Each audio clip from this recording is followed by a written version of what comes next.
네,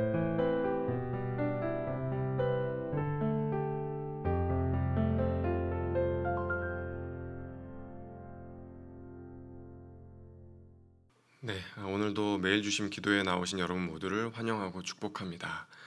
오늘 6월 15일 수요일인데요. 오늘도 하나님의 은혜를 구하며 주님 앞으로 나아가도록 하겠습니다. 기도하겠습니다. 참 좋으신 주님 감사를 드립니다. 아침마다 새롭고 아침마다 새로운 주님의 은혜로 우리가 이 자리 가운데 나아왔습니다. 만물을 새롭게 하시는 주님, 오늘 이 자리 가운데 함께하여 주셔서 우리의 영혼도 새롭게 하여 주시옵소서. 하나님의 말씀을 듣기를 사모하며 갈망합니다. 하나님 우리에게 말씀하여 주셔서 그 말씀 붙들고 또 고단한 우리의 인생을 살아갈 수 있도록 하나님 힘도하여 주옵소서. 함께해 주실 주님을 기대하오며 예수 그리스도의 이름으로 기도하옵나이다. 아멘. 네, 오늘 하나님께서 우리에게 주시는 말씀은 고린도전서 14장 13절에서 25절의 말씀입니다. 고린도전서 14장 13절에서 25절의 말씀인데요. 제가 하나님의 말씀 봉독하겠습니다. 그러므로 방언을 말하는 자는 통역하기를 기도할지니 내가 만일 방언으로 기도하면 나의 영이 기도하거니와 나의 마음은 열매를 맺지 못하리라. 그러면 어떻게 할까? 내가 영으로 기도하고 또 마음으로 기도하며 내가 영으로 찬송하고 또 마음으로 찬송하리라. 그렇지 아니하면 내가 영으로 축복할 때에 알지 못하는 처지에 있는 자가 내가 무슨 말을 하는지 알지 못하고 내 감사에 어찌 아멘하리요. 너는 감사를 잘하였으나 그러나 다른 사람은 덕세움을 받지 못하리라. 내가 모든 사람보다 방언을 더 말함으로 하나님께 감사하노라. 그러나 교회에서 내가 남을 가르치기 위하여 깨달은 마음으로 5마디 말을 하는 것이 1만 마디 방언으로 말하는 것보다 나으니라. 형제들아, 지혜에는 아이가 되지 말고 악에는 어린아이가 되라. 지혜에는 장성한 사람이 되라.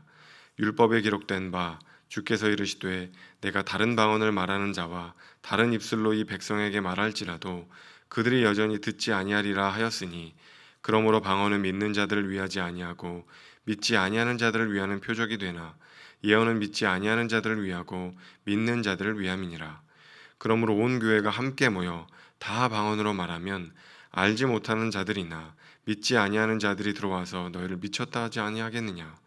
그러나 다 예언을 하면 믿지 아니하는 자들이나 알지 못하는 자들이 들어와서 모든 사람에게 책망을 드리며 모든 사람에게 판단을 받고 그 마음의 숨은 일들이 드러나게 되므로 엎드려 하나님께 경배하며 하나님이 참으로 너희 가운데 계신다 전파하리라. 아멘. 네, 여러분, 저희는 어제에 이어서 계속해서 방언과 또 예언의 은사에 대해서 이제 이야기를 나누려고 합니다. 어제 바울이 방언보다는 예언 받기를 사모하라, 이제 그런 이야기를 했었죠. 왜 그런 이야기를 했냐면 방언은 이해할 수가 없기 때문에 다른 사람들에게 유익이 적지만 예언은 이해할 수 있는 언어로 표현이 되기 때문에 공동체에 끼치는 유익이 있기 때문이다. 이제 그래서 예언을 사모하라, 이제 그런 이야기를 했었습니다. 어제에 이어서 계속 이제 오늘 바울은 방언과 그리고 예언에 대해서 그 차이점이 무엇인지에 대해서 이야기를 하고 있는데요. 14절에 보면 바울이 이렇게 이야기를 합니다. 방언으로 기도를 하면은 우리의 영이 기도를 하는 것이다. 그렇게 얘기를 해요.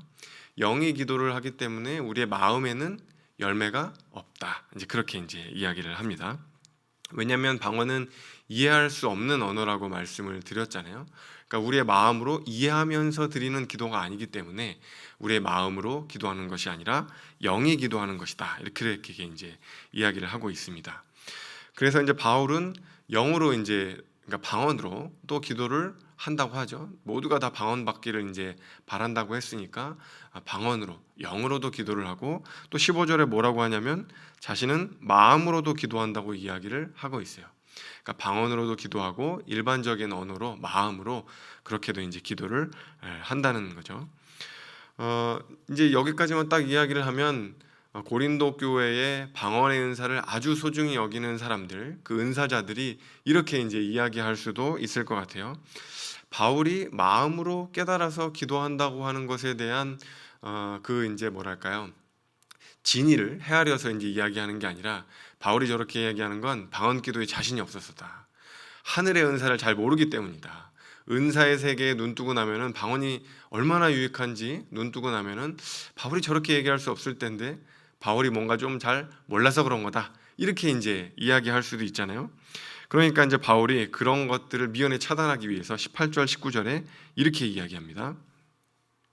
내가 너희 모든 사람보다 방언을 더 말함으로 하나님께 감사하노라. 그러나 교회에서 내가 남을 가르치기 위하여 깨달은 마음으로 5마디 말을 하는 것이 1만 마디 방언하는 것보다 나으니라.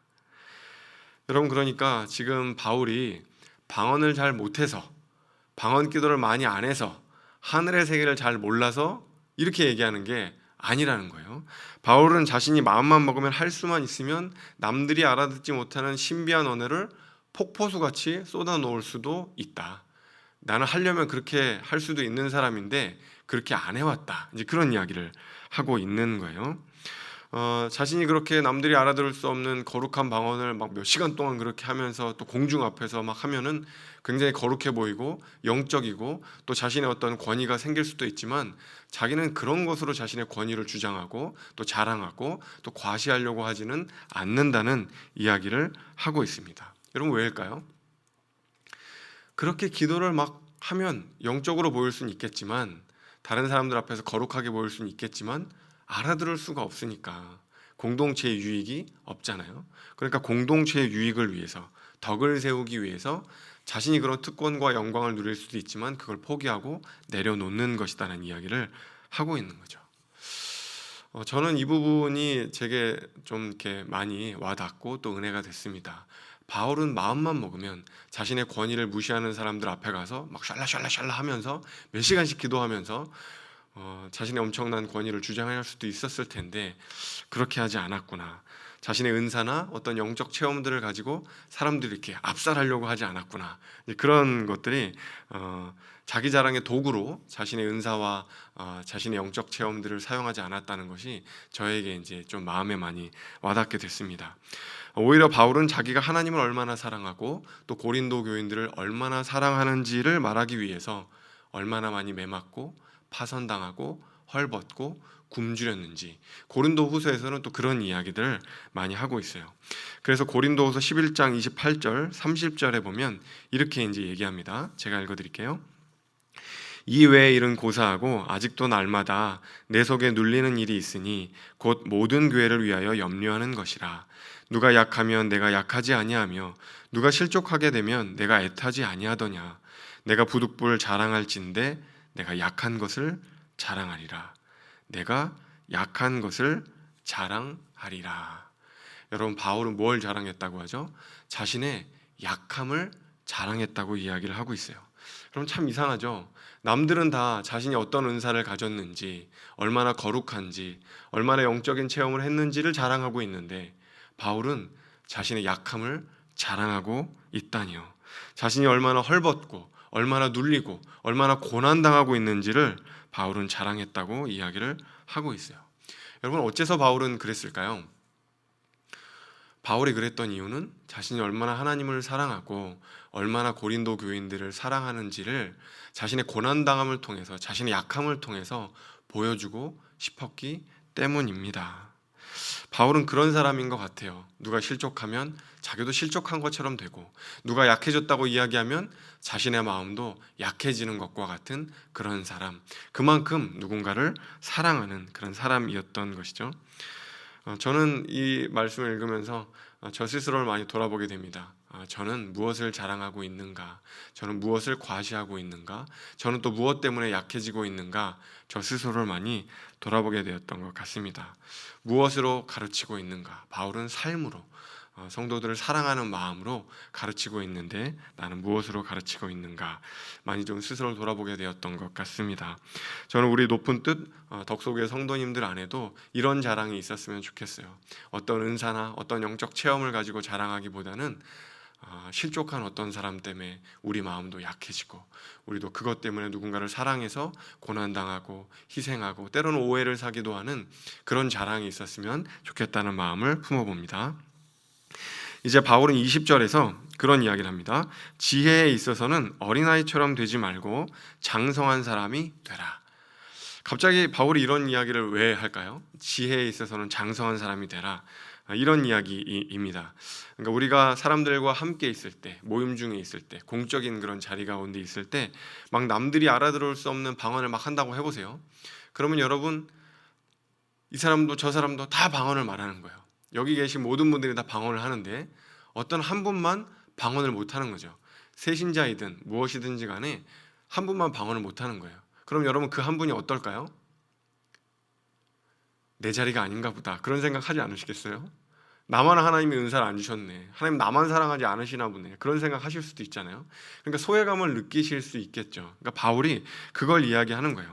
모두가 다 방언으로 말하고 방언 못하는 사람이 있다면 그 사람이 소외감을 느낄 수 있잖아요.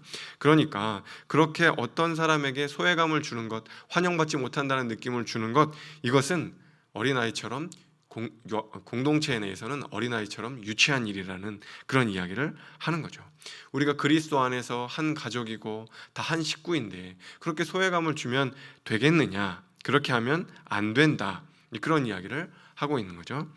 그래서 22절에서 바울이 방언은 믿지 않는 자들을 위한 표적이라고 하는 건, 반대로 말하면 믿는 자들 안에서 그렇게 방언 사용하는 거는 좀 주의를 해야 된다, 조심해야 된다, 가급적 안 했으면 좋겠다, 이제 그런 이야기를 하는 겁니다.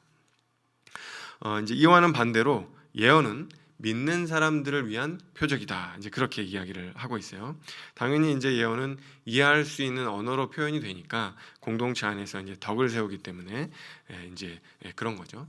그래서 이제 어제 말씀에는 예언의 은사가 뭐라 그랬죠? 교회 덕을 세우고 위로하고 권면하는 은사다, 이제 그런 이야기를 했잖아요. 근데 여러분, 말이 나왔으니까 이제 그 하는 이야기인데요.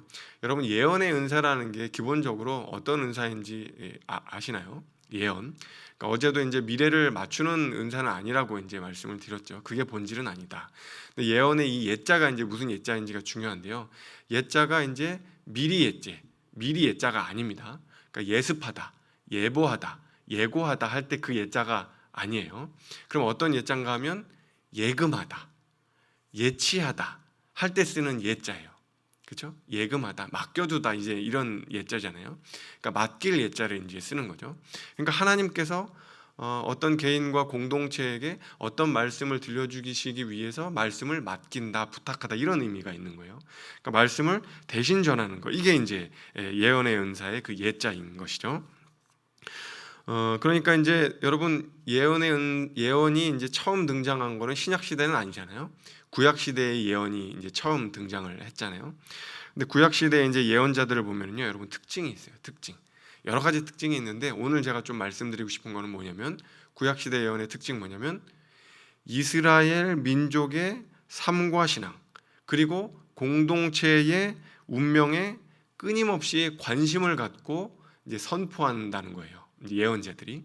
그러니까 예언자들은 하나님의 말씀을 알고 하나님의 말씀만이 아니라 이 현실 세계, 이스라엘 동포, 이스라엘 민족에 대한 그런 관심, 사랑의 마음을 가지고, 애끓는 마음을 가지고 하나님의 말씀을 전했던 사람들이 예언자라는 거예요. 동포의 아픔이 나의 아픔이 되고 동포의 운명이 자신의 운명인 양, 그렇게 하나님의 말씀을 전했던 사람이 예언자이고, 함께 울고 웃고 슬퍼하고 기뻐했던 사람이 예언자라는 거예요. 그래서 이제 그 유명한 그 유대인의 랍비인 그 아브라함 요슈아 헷셀이라는 사람이 있는데, 이 사람이 이제 예언자라는 그런 책을 썼어요. 근데 그 책에 보면은 예언한다는 건 이런 행위라는 걸 이야기를 해요. 예언한다는 건 뭐냐면 하나님이 관심을 갖고 있는데 자기도 관심을 갖고 있는 것이다. 하나님이 어떠어떠한 감정을 느끼는 거에 대해서 자신도 똑같은 감정을 느끼는 것이다. 그래서 그는 하나님의 음성을 듣고 하나님의 마음을 느끼고 그 하나님의 아파하는 마음을 느끼며 저 마음 깊은 곳에서부터 솟구치는 언어로 말씀을 전하는 것, 하나님의 말씀을 대언하는 것, 그렇게 이스라엘 민족에게 또 자신이 사랑하는 사람들에게 그 하나님의 말씀을 전하는 것, 이것이 예언이다. 이렇게 이제 이야기를 하는 거예요. 그러니까 우리가 전형적으로 생각했던 그 예언하고는 좀 느낌이 다르죠. 하나님의 감정과 하나님의 애끓는 마음을 가지고 그 마음을, 하나님의 말씀을 전하는 것, 이것이 예언이라는 거예요. 그러니까 여러분, 기본적으로요, 예언은 다른 사람, 타인을 향하는 게 예언이에요. 그렇죠? 방언은 하나님과 나 사이에서 이루어지는 거잖아요. 근데 예언은 기본적으로 타인을 향한 그 어떤 연민의 마음이 담겨 있는 것이죠. 그래서 하나님의 마음이 담겨 있다 보니까 대개 예언은 위로하고 격려하는 형태로 나타나죠. 하지만 하나님의 말씀을 대언하는 것이기 때문에 때로는 오늘 이제 24절, 25절 말씀처럼 질책을 하기도 하고 또 마음에 숨은 것을 드러낼 때가 있기도 한 것이죠. 여러분 이제 오늘 말씀을 들으면서 여러분 마음 가운데 하나님의 말씀과 하나님의 위로와 하나님의 격려가 필요한 사람들의 얼굴이 떠오르면 참 감사한 거예요. 왜냐하면 예언의 은사는 그런 거니까요. 그러니까 우리 안에 혹시 떠오르는 얼굴이 있다면, 말씀이 필요하다고 여겨지는 사람이 있다면 여러분 정말 감사한 겁니다. 그래서 오늘 기도하실 때는 꼭 그런 분들을 위해서 기도해 주시면 좋을 것 같고, 또 오늘 여러분 일상 가운데 여러분 그런 분들의 얼굴이 떠오르는 분들이 있다면 너를 위해서 내가 기도하고 있다고 문자 한 통 보내주세요. 내가 너를 위해서 기도하고 있다고, 그리고 또 정말 하나님께서 너에게 힘 주시기를 바란다고 또 전화 한 통 주신다면 여러분 그것이 바로 우리가 예언의 행위를 하는 것과 마찬가지라는 거예요. 하나님의 마음으로 아파하고 하나님의 마음을 느끼면서 누군가를 위해서 기도하고 하나님의 말씀을 전하는 것, 격려해 주는 것, 여러분 이게 은사라는 것, 여러분 이게 예언이라는 것 여러분 꼭 잊지 않으셨으면 좋겠습니다. 그렇게 우리가 서로 사랑하며 하나님의 말씀을 나눌 때 오늘 말씀 맨 마지막 그 25절에 있는 그 말씀이 우리에게 이 말이라 믿습니다. 바울이 이렇게 얘기합니다. 하나님이 참으로 너희 가운데 계신다. 하나님이 참으로 너희 가운데 계신다. 우리가 그 말씀을 서로 주고받으며 격려할 때 하나님이 참으로 우리 가운데 거하실 줄로 믿습니다. 제가 기도하겠습니다. 참 좋으신 주님, 우리로 예언할 수 있는 하나님의 사람들이 되게 도와주십시오. 우리 개인의 유익뿐만이 아니라 공동체의 유익을 위해 다른 사람들의 덕을 세우기 위해 살아갈 수 있는 우리가 될 수 있도록 도와주십시오. 그저 기계적으로 하나님의 말씀을 전하는 것이 아니라 하나님의 마음을 느끼며 누군가 느끼고 있는 그 고통을 나의 고통인 것처럼, 나의 아픔인 것처럼 느끼며 그렇게 하나님의 마음으로 말씀을 전하고 하나님의 마음으로 누군가를 위해 기도할 수 있는 하나님 하루가 될 수 있도록 아버지 하나님 인도하여 주옵소서. 그렇게 하나님의 사랑과 하나님의 말씀과 하나님의 은혜를 나누며 위로하고 격려할 때 우리 가운데 예언의 말씀들이 풍성하게 나누어질 때 하나님이 우리 가운데 거하신다는 사실을, 하나님이 우리 중에 임하신다는 사실을 잊지 않을 수 있도록 하나님 동행하여 주옵소서. 감사드리며 이 모든 것 예수 그리스도 이름으로 기도하옵나이다. 아멘. 네, 이 시간에는 개인적인 기도의 제목들 하나님 앞에 가져가시면서 기도하도록 하겠습니다.